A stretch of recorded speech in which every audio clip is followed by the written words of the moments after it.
Dober dan, lepo pozdravljeni na naslednjem dogodku na Kulinart Festu. Če smo malo prej okušali angleške sladice, bomo pa sedaj vstopili v čisto drugi svet. Predstavili bomo čisto novo knjigo Hildegardino zdravilstvo od A do Ž. In kot smo napisali v podnapisu, Hildegarda zdravi od glave do peta. Tukaj z mano moja gosta sta gospa urednica Alenka Lobnik-Zorko in magister Janez Springer, farmacevt. Tako da mislim, da bo dodal tisto noto k tem, sem hotela reči receptom, ker smo skozi v kuhinji, pa lahko tudi rečemo receptom, ne tem. Glejte, eno in drugo je lahko, glejte, zdravstveno, izhodišče za kakršnokoli zdravljenje je lahko tako zdravilo, kot živilo, kot kak drug nefarmakološki ukrep, tako da te stvari si ne nasprotujejo, kvečjemu se lahko dopolnjujejo. Hvala. Naj za uvod samo povem za tiste, ki ne vejo, sveta Hildegarda iz Bingna je bila redovnica in cerkvena učiteljica, živela je med letom 1098 in 1179, velja za eno največjih osebnosti Zahodne Evrope. Njeno delo o vzrokih bolezni in zdravljenju je bilo ob koncu 19. stoletja ponovno odkrito v Kopenhagnu. Obe knjigi o zdravilstvu, ki sta osnova za pričujočo knjigo, sta nastali kot posledica videnja v budnem stanju, torej kot božje darilo človeku, ki ga je bila Hildegarda dolžna zapisati in širiti med ljudmi. Knjiga, ki je tukaj pred nami, pod njo je kot avtor zapisan nemški zdravnik Wighard Strelow, je strokovnjak na področju Hildinega zdravilstva, živi in dela kot zdravilec ob Bodenskem jezeru. Poleg praktičnega dela vodi tudi seminarje in predavanja, doslej je objavil številne knjige s področja Hildegardinega zdravljenja. Toliko samo, da umestimo. Zdaj bi pa prosila gospo urednico, da nam še kaj več pove na kratko o Hildegardi. Sicer je Hildegarda taka osebnost, da potrebuje en poseben večer samo o njej, pa vendar na kratko.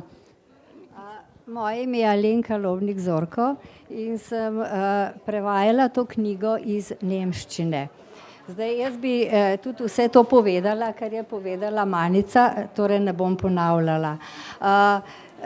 Moram reči, da sem zelo počaščena, da sem se lahko lotila te knjige, ki mi je odprla pogled v tako imenovani mračni srednji vek. V šoli so nam ga vedno predstavljali kot res nekaj mrakobnega obdobje, ker se ni smela o ničemer podvomiti, ampak Hildegarda, ki izhaja iz tega časa, je pravo nasprotje tej podobi. Hildegarda je bila 10. otrok, vse skupaj se dogaja v Nemčiji ob reki Ren. Ona je bila 10. otrok, desetnica in navadi je bilo, da je 10. otrok zapisan samostanu. In to je bil bližnji samostan Disi-Bodenberg ob reki Ren.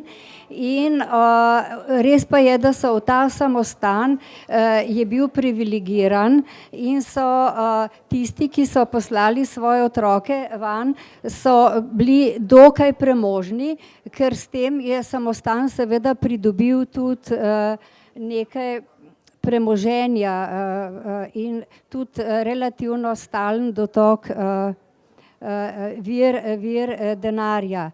To, kar jaz pripovedujem, jaz nisem nobena strokovnjakinja za Hildegardo in za srednji vek, tudi nisem zdravilka in tudi nisem botaničarka, ampak ko sem to dobila v roke, sem rekla, no, tole je pa res treba obdelati tako, da bo še dolgo časa prepričljivo služilo ljudem. No, in ko sem se tega lotevala, začela sem v Hildegardi, ki je bila poslana v samostan in je imela že od 3. leta videnja, ki jih je skrivala. Skrivala jih je, ker se jih je bala, da bi se ji smejali. In tako, da je dolgo bila pravzaprav s to, rekla je temu, ta travma je bila sama s tem. Ampak ko je bila stara 8 let, so jo odpeljali v samostan in tam je imela srečo, da je bila njena predstojnica zelo materinska, gospa Jutta von Sponheim, in je postala njena druga mati. No, in ta Jutta, predstojnica, to je bil moški samostan, ker je manjšina, so bile pa ženske. No, in ona je, ta Jutta je zelo lepo skrbela za te svoje varovanke, jih je izobraževala, ker se je le dalo, in jim je vlivala tudi določeno samozavest, ker je bila Hildegarda je bila izredno taka karizmatična gospa, brez dlake na jeziku.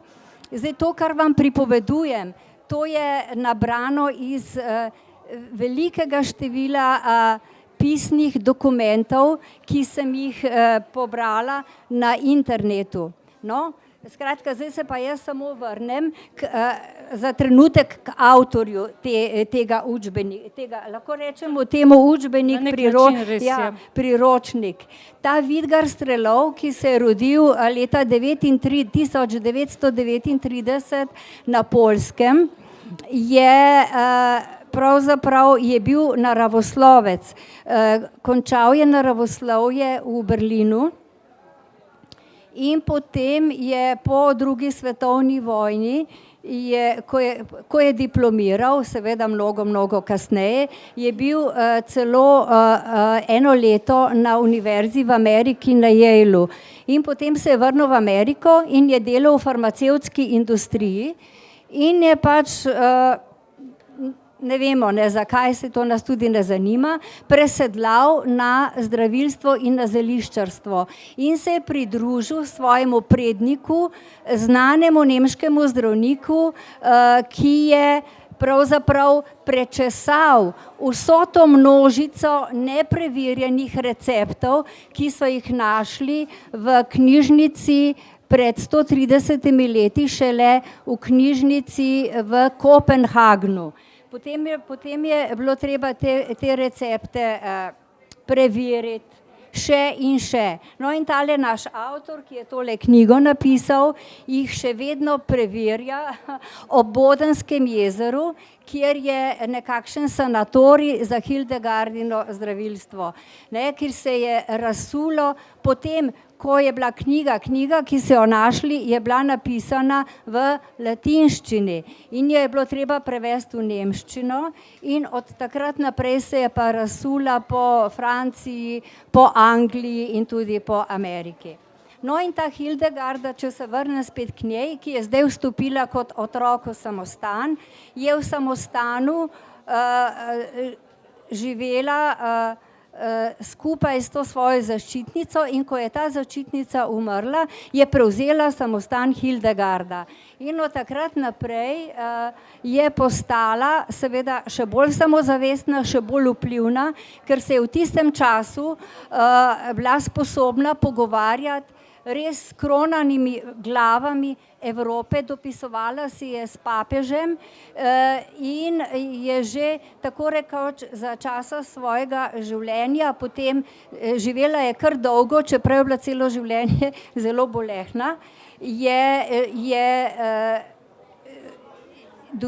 se ukvarjala s temi svojimi vizijami in jih je končno začela zapisovati, oziroma njen tajnik in njena tajnica. In od takrat naprej je ta reč bolj ali manj po spletu okoliščin dolgo bila pozabljena, ampak potem je prišla pred nas.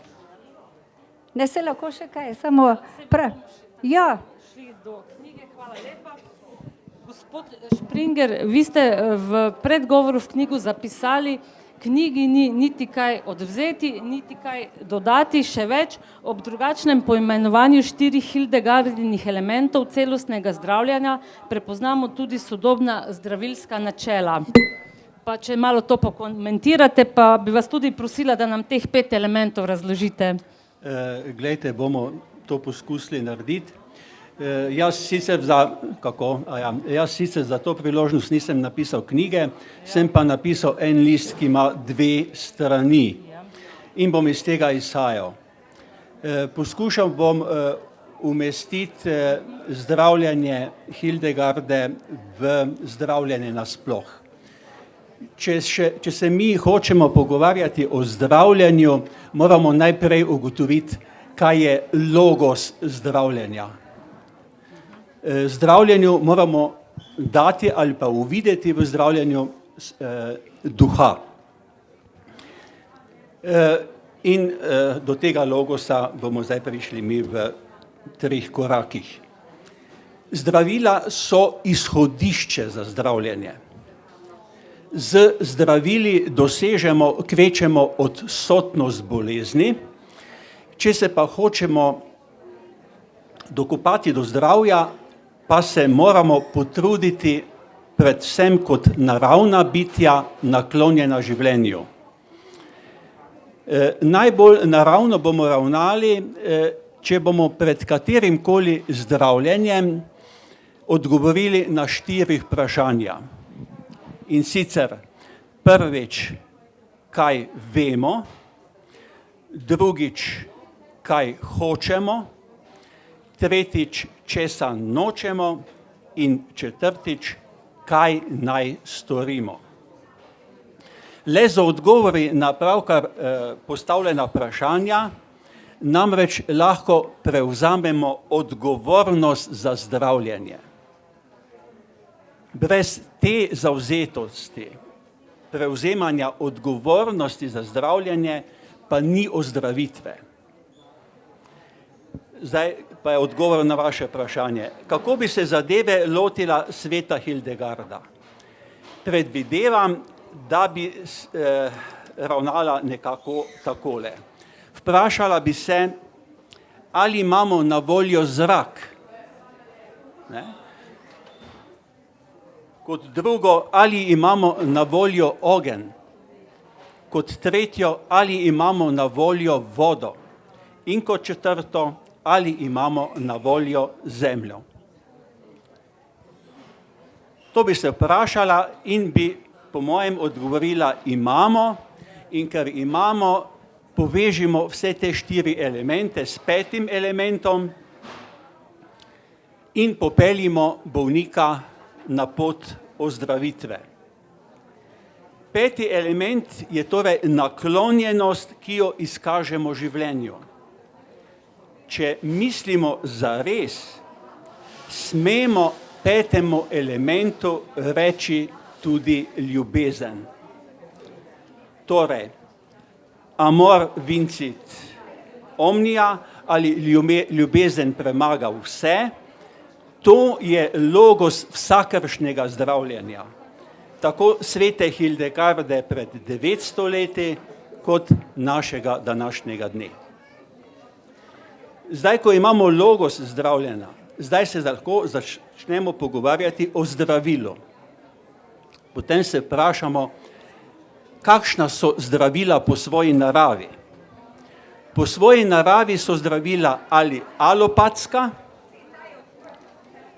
kjer se različno spopade z različnim in kjer je odmerek v odnosu do učinkovitosti takšen, da večji odmerek pomeni tudi večjo učinkovitost. Potem so zdravila lahko homeopatska, ker se enako spopade z enakim in je tu manjši odmerek ima večjo učinkovitost. Oba sta v obratnem sorazmerju. In tretje, kar je placebo, ki je druga plat zdravila, tu pa odmerek ne vpliva na učinkovitost. Zdaj, učinkovitost je neodvisna od odmerka.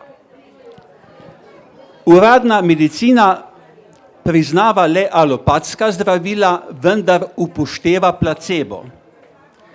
Tudi Hildegardina zdravila so alopatska zdravila, tudi tu se različno spopade z različnim in je učinkovitost alopatskih zdravil sorazmerna z odmerkom. V terapevtskem oknu ima večji odmerek alopatskega zdravila večji učinek. Za primerjavo, kot smo že povedali, pri homeopatskih zdravilih se enako spopade z enakim, zato naj bi bila učinkovitost homeopatskih zdravil v obratnem sorazmerju z odmerkom in bolj razredčena zdravila imajo večjo potenco. Homeopatska zdravila niso predmet uradne medicine, niti Hildegardinega zdravilstva, čeprav so v tej knjigi bežno omenjena. Zdaj, placebo kot druga plat zdravila, ki ni odvisen od odmerka, lahko zdravilo tako doda učinek ali ga pa tudi odvzame. Dobrodošel je vedno odkrit placebo, kjer učinkovitost zdravljenja zrcali dober terapevtski odnos. Dober terapevtski odnos pa je znala postaviti tudi sveta Hildegarda. Torej, zdaj vemo, kaj je logos zdravljenja, zdaj vemo, kaj so zdravila po svoji naravi in ko to vemo, najdimo še, opišimo, kaj je za zdravilo značilno, katere lastnosti opredeljujejo zdravilo. 4 lastnosti opredeljujejo zdravilo. Dobimo jih kot odgovore na prej zastavljena vprašanja. Prva neobhodna lastnost je indikacija, druga neobhodna lastnost je učinkovitost, tretja neobhodna lastnost je varnost in četrta neobhodna lastnost je izvedljivost. Če katerakoli od teh lastnosti umanjka, je vrednost zdravila enaka 0. To pomeni, najšibkejši člen vedno odloča o končnem izidu. To velja tako za Hildegardina zdravila izpred 900 let, kot za katerokoli zdravilo današnjega dne. Zdaj, ko imamo zdravilo in vemo, kakšno zdravilo moramo imeti, lahko pogledamo, kako se s tem zdravilom doseže terapevtski cilj. Naravno je, da zdravila niso čudežna. Naravno pa je tudi, da pri zdravljenju uporabimo optimalna zdravila, ki so na voljo, ker se z njimi najbolj približamo terapevtskemu cilju. Zdravila ne smemo spregledati, moramo imeti razlog za zdravilo, moramo imeti indikacijo. Prav tako pa zdravila ne smemo niti preceniti, niti podceniti. Ne smemo preceniti njegove učinkovitosti, niti podceniti nevarnosti, ki jo zdravilo s sabo prinaša. Pri samozdravljenju pogosto naredimo prav to. Spregledamo indikacijo zdravila, precenimo učinkovitost zdravila in podcenimo nevarnost zdravila ter zdravljenje kar izvedemo. In tako seveda zgrešimo cilj. To pomeni, da je rezultat takega zdravljenja ničeln ali celo negativen. Zdaj, ko smo to osnovo postavili, na kaj moramo vse misliti, ko zdravimo, lahko spregovorimo nekaj o zdravilski zakladnici od A do Ž, ki je pač zajeta v tej knjigi. V pričujoči knjigi je mnogo nasvetov, kako se naj lotimo določenega zdravljenja. Vendar to niso navodila za bolnika, ampak izhodišča za terapevta, ki ima na voljo le zdravilsko zakladnico izpred 900 let. Zdravilska zakladnica, ki jo imajo na voljo terapevti novejšega časa, pa je širša in se seveda tudi mora upoštevati. Zakaj? Zato, saj je vendar bolnik vselej v središču pozornosti, ne pa terapevt s svojim zdravilom. Zato si bolnik zasluži največ. Pri lažjih oblikah zdravstvenih težav smo lahko sicer terapevti tudi sami, ampak tudi tedaj samo s pomočjo dejanskih zdravil. Izdelki, ki se razglašajo kot zdravila, morajo biti tudi priglašeni kot zdravila. Denimo kot zeliščna zdravila oziroma tradicionalna zdravila. Z namenom seveda, da ne segamo po pripravkih sumljive vrednosti. To ni kaprica, to je v prid bolniku, ki ga naj zdravimo s kakovostnim zdravilom. Potem dobi, če to upoštevamo, potem dobi skrbni prevod te knjige v slovenščino svoj smisel. In se na tem mestu zahvalim gospe Alenki Lobnik za ta skrbni prevod. Zdaj bi lahko povzeli. Pri zdravljenju torej vedno uporabimo dvoje, optimalno zdravilo in terapevtsko zavzetost. Optimalno zdravilo, da dosežemo odsotnost bolezni, ter terapevtsko zavzetost, da se dotaknemo zdravja. To temeljno sporočilo je razbrati tudi v zdravilstvu svete Hildegarde in zasluži si, da to pohvalo zaključimo z mislijo. Če je zdravilo beseda, potem je njen pomen v stavku, kjer bolnik postane zdrav, terapevt pa vreden svojega imena. Hvala sveti Hildegardi za navdih in vam, da ste se vzeli čas in me zdaj poslušate. Hvala lepa. Gospod Springer, prosim, če še ostanete tukaj, ne? Ker bodo potem tako bodo gotovo še kakšno vprašanje. Jaz se zahvaljujem, da ste nam sedaj to postavili v neke okvirje, ker namreč jaz, ko sem včeraj začela gledati to knjigo, sem rekla, to meni čist nič ne pomaga, jaz se ne vem postaviti sama diagnoze. Namreč to se mi zdi zelo velika nevarnost, da si ljudje kar sami nekaj začnejo sestavljati. Pa bi to, no to ste vi zdaj že nakazali, bi še potem mogoče vprašanje na to postavili.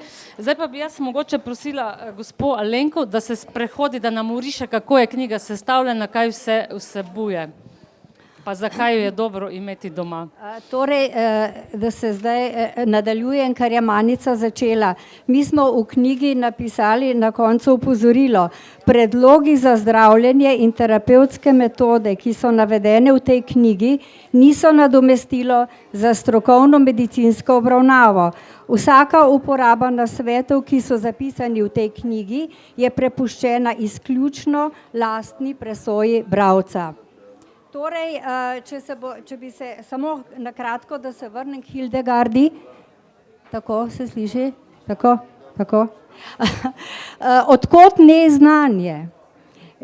Njeno znanje je, ona je poznala literaturo grško, latinsko, ki je že predtem obstajala In seveda okoli vseh samostanov, najprej je bila ona skupaj s svojimi varovankami v samostanu, ki je bil moški in ženski, potem je pa ona ustanovila še 2 samostana. In okoli teh samostanov so bili bogati zeliščarski vrtovi. Ne? O tem tudi Knajp, ki je verjetno veliko bolj poznan zaenkrat kot Hildegarda, piše: samostanski vrtovi so bili začetek preizkušanja teh zdravilnih zelišč in razbiranja njihovih učinkovin. No, zdaj bi pa jaz povedala, samo prebrala, kako je ta knjiga, ki je zelo uporabna, razdeljena. Najprej bolezni od A do Ž, seznam bolezni in vzrokov zanje, seznam zdravilnih sredstev in načinov zdravljenja. Potem je pa razdeljena knjiga, tako približno potuje po organih človeškega telesa in pač napiše, katere so najbolj pogoste tegobe. Recimo bolezni dihal, očesne bolezni, golenja razjeda, ženske bolezni in tako naprej. Ne bi vsega brala, vse je v knjigi napisano. In potem še dodatek, to je pa res posebno, zdravljenje z dragimi, poldragimi kamni, prehranski načrt svete Hildegarde, pirina kaša ali habermus. Ta izraz nemški se je pač uveljavil tudi na francoskem in angleškem področju. Hildegarda je namreč zelo čislala piro. Pira ali dvozrnica, vemo, da je eden prvih kultivatorjev pšenice in je kot taka zašla že kar malo v pozabo, zdaj pa spet dobiva veljavo. In piškoti, ki jih imamo tule po receptu iz svete Hildegarde, so na osnovi pire. No, potem pomemben poglavje je post. Založba Družina je že izdala na osnovi Hildegarde iz Bingna že eno knjigo, ki se ukvarja samo s postom. Post kot čiščenje telesa in s tem seveda tudi duševnosti, s tem, ko se razbremenimo misli na hrano, postanemo tudi nekako bolj zbrani in osredotočeni na pomembnejše stvari v življenju. Torej, odkot njej znanje, smo rekli, iz starih knjig in to je pa posebnost, zato je pač Hildegarda bila prepoznana kot svetnica. Ona je imela vizije. Zdaj, kakorkoli si to razlagate, ona pravi, da je dobila navdih in ukaz pač po božjem navodilu. Drugi, ki se pač ukvarjajo z njo, naprimer znan ameriški nevrolog Oliver Sacks pravi, da je Hildegarda trpela migrenske napade s to tipično auro, ker ona piše, da takrat, ko je ona začutila, da bo dobila neko sporočilo, neko spoznanje, takrat jo je prežarla močna svetloba, ki je pa ni žgala, ampak ki je razsvetlila misli in jo je napotila, da je potem iskala odgovore, ker jih je pač našla. Skratka, bila je učena, bila je tudi dovolj samozavestna, da pisala si je s kronanimi glavami tistega časa, dopisovala si je s papežem, ki je pač priznal, da so ta njena videnja avtentična. Za svetnico pa jo je imenoval šele papež Ratzinger leta 2012. Ona je bila v čakalnici za to dolgo. Še kaj? Boste bolj, če bi na kakem primeru predstavili, kako so ti recepti sestavljeni? Naj vam jaz preberem tale recept. za piškote. Posebnost Hildegardinega zdravilstva je tudi njen način psihoterapije. Ona je pač trdila in je pač vedela, ne, zdrav duh v zdravem telesu in ne more biti človek pomirjen samim seboj in z drugimi, če tudi njegova duša, duševnost nista pomirjeni in seveda ima ona veliko teh nasvetov, raznih čajev, potem predlaga, že takrat predlaga, sprehodite se zjutraj ob rosi, opazujte naravo, narava je naša učiteljica, no ampak tale recimo tile piškoti, vi ste dobili recepte, pa pravijo, da jih sestavimo takole, ker ta knjiga ni, ne vem, ta knjiga je zelo konkretna. Tu so navodila za čaje, navodila za oblive, navodila za savnanje. Ne, ona tu ni imela predsodkov, savnanje, inhalacije, vse to je omenjeno. Torej recept, muškatni orešek in cimetovec za piškote. 45 gramov praška muškatnega oreška, 45 gramov cimetovega praška, 10 gramov praška nageljnovih žbic, 1,5 kg mehke pirine moke, 375 gramov masla, 300 gramov sladkorja, 300 gramov mletih sladkih mandljev, 4 jajca, pol čajne žličke soli, voda in mleko. To se pravi, to je dobrota. Tole v tem srednjem veku, ne, so poznali tudi, so imeli okus za to, kaj je dobro, ne samo za to, kaj je koristno. Še kaj? Ja. Tu bi še. Potem bomo probali te piškote. Naj vam samo povem, da se malo dlje časa pečejo kot običajni, tako ko se boste lotile peke. Drugače pa tudi, mislim, gospod Springer, da se jih ne sme preveč jesti, ne, se lahko samo 2-3 na dan. Ja, pri vsaki stvari je treba najti mero, ne. Tako kot je pri zdravilih treba najti neko terapevtsko okno, je treba najti to okno tudi pri uživanju hrane. Kako pa bi zdaj te recepti, ki so tukaj, te nasveti Hildegardine, kako to sovpada zdaj s to današnjo sodobno medicino? Zdaj mi smo navajeni iti v lekarno, dobiti aspirin, pa glava neha boleti. Kako zdaj tu najti eno to razmerje med tem? Zdaj sem se spomnil, ker tu vidim mesto v gosteh, je Murska Sobota, pa vam bom na primeru prekmurskega čaja pokazal, kakšna je razlika med zeliščnim čajem pa zdravilnim čajem. Ne? Če smo si zapomnili, kar sem prej omenil, katere so lastnosti zdravila, 4, ne? Indikacija, učinkovitost, varnost pa izvedljivost. Če je indikacija, potem je zdravilni čaj. Ne? To ne more biti indikacija, recimo, zdravilni čaj proti prehladu. Ne?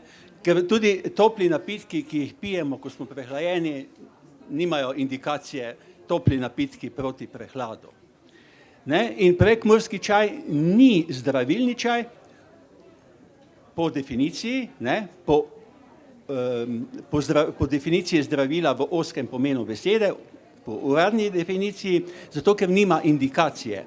In tudi potem na taki škatli potem napisano, indikacija ni napisano, je pa napisano verjetno, da, mislim, da nič ni napisano. Ne?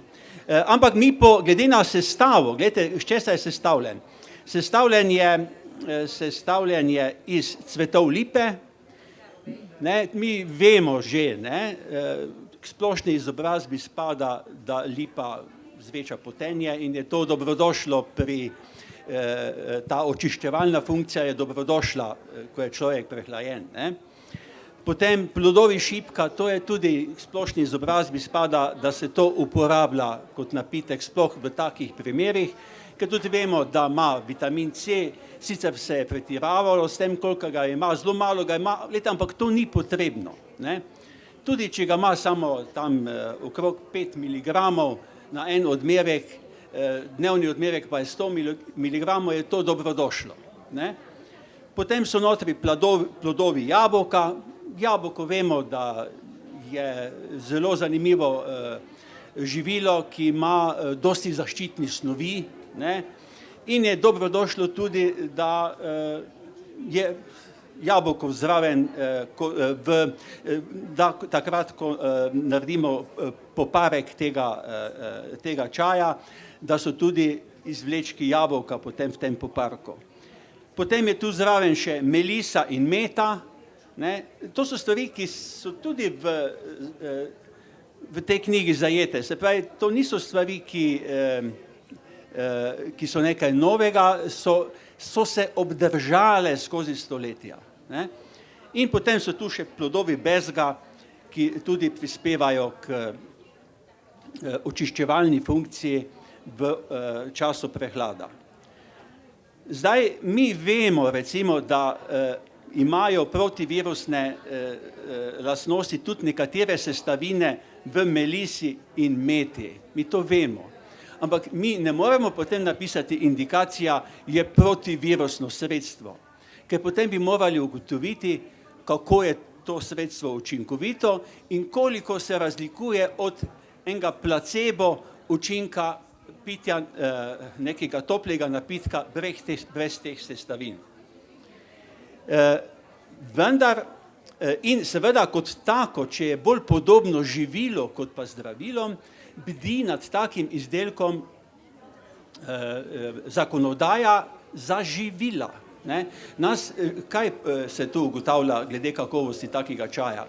Ali ima pesticide notri ali nima, ali ima težke kovine ali nima, ne? Ali ima notri kakšne neželene mikrobe ali nima. V tem smislu se pravi, nas zanima ocena tega čaja kot ocena živila.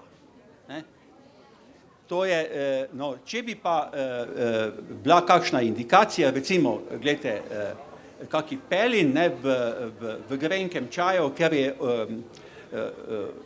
pelin ena izmed sestavin, ne, noter pa je tavžen troža, pa mrzičnik, pa ne vem kaj še vse, ne, za sinergistični učinek, tam pa je napisano zdravilno zelišče, ne, ali pa, mislim, zeliščno zdravilo, tako je, zeliščno zdravilo, tisto pa je podvrženo zakonodaji o zdravilih in tam je indikacija, ne, za kateri namen, pa tudi so opozorila potem zraven, kdaj je treba na kaj paziti.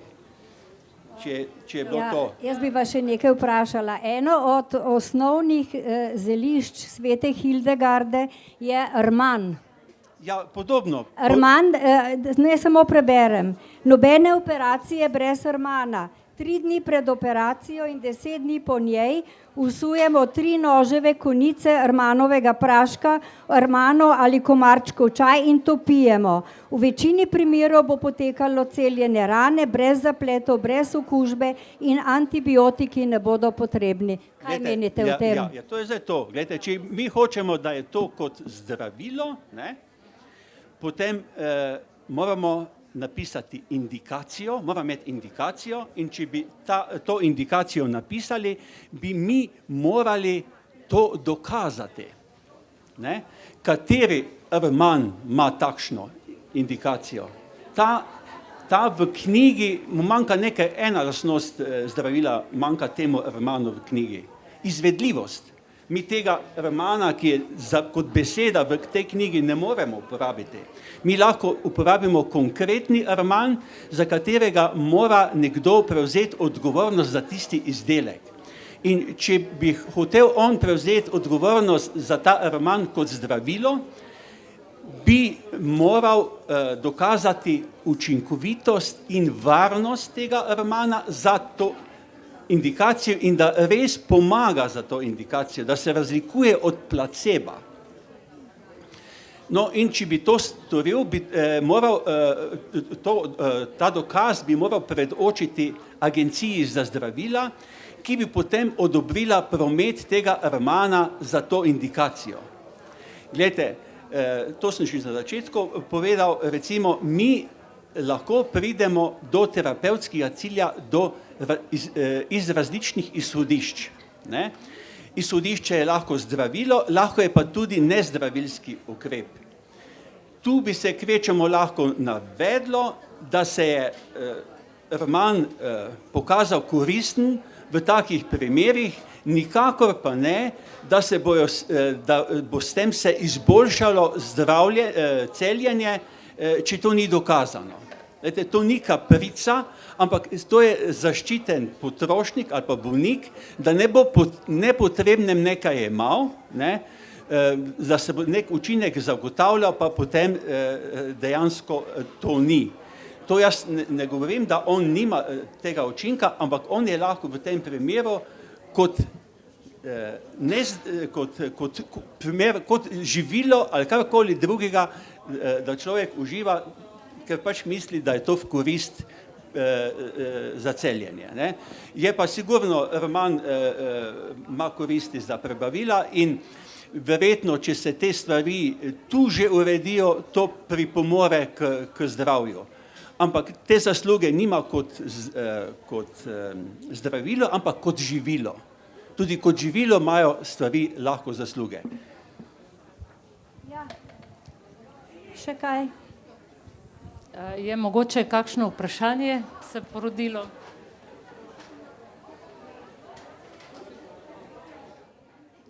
Ja, če ne, se vam najlepše zahvaljujem. Mogoče bom neformalno potem še tako. Naj pa preden vas povabim, da poskusite te piškote za živce, recepte ste dobili, bi pa sam še omenila, gospod Springer, jaz sem vsaj, ko sem šla čez knjigo, nekaj mi je manjkalo. V Sloveniji je kamilica, taka popularna zel, tu je pa, mislim, da je ni. Ja, v Sloveniji je kamilica kot kraljica zelišč, ne, ja, no, lahko samo to povem, ne, da kamilica se mora, cvetovi kamilice so, ne, tisti, ne, mi ne moramo na splošno govoriti o kamilici, cvetovi so tisti, ne, ki so želeni in če že kupujemo kamilico, je fajn, če vidimo te cvetove, da ni kamilica nekaj zdrobljenega, ne, ker potem se lahko marsikaj skrije v tej zdrobljenosti, spet cvet kamilice mora biti, potem pripraviti se mora poparek, ne prevretek, ker potem, če se pripravi prevretek, se potem izlužijo snovi, ki jih mi ne želimo, ne. Potem, gledajte, kamilica se tudi od kamilice razlikuje, odvisno, kje je vzgojena, odvisno, kakšno je bilo seme, ne, odvisno, kdaj je bila žetev, odvisno, kako so ti sušilni postopki potekali. In če bi nekdo hotel tržiti kamilico, ne, bi moral potem tudi kot zdravilo, ne, bi moral isto upoštevati vse 4 lastnosti zdravilo. Indikacija, učinkovitost, varnost, pa izvedljivost. Ne. To v kamilici. Je pa treba tudi pri kamilici biti pazljiv, dosti ljudi je preobčutljivih na kamilico. Glejte, če vi niste, potem za vas ta informacija je brez pomena. Ne. Če pa ste, ne, pa je verjetno zelo pomembna, tako da mi vnaprej vsega ne vemo, se pravi, mi imamo vnaprej pričakovanja glede na neko statistiko, ne, ali pa glede na neko izkušnjo iz preteklosti. Zato so dejansko tradicionalna zdravila ali pa zelišča, ne, da ne bomo Veste, problem je vedno, ali je kaj zdravilo ali ne, po mojem mnenju je problem v tem, kaj si o tem mislimo. Ali je zdravilo vsakašna stvar, ki ima kot zdravilno izhodišče, ki pelje k terapevtskemu cilju, ali je zdravilo del teh izhodišč. Ne. To je osnovni problem.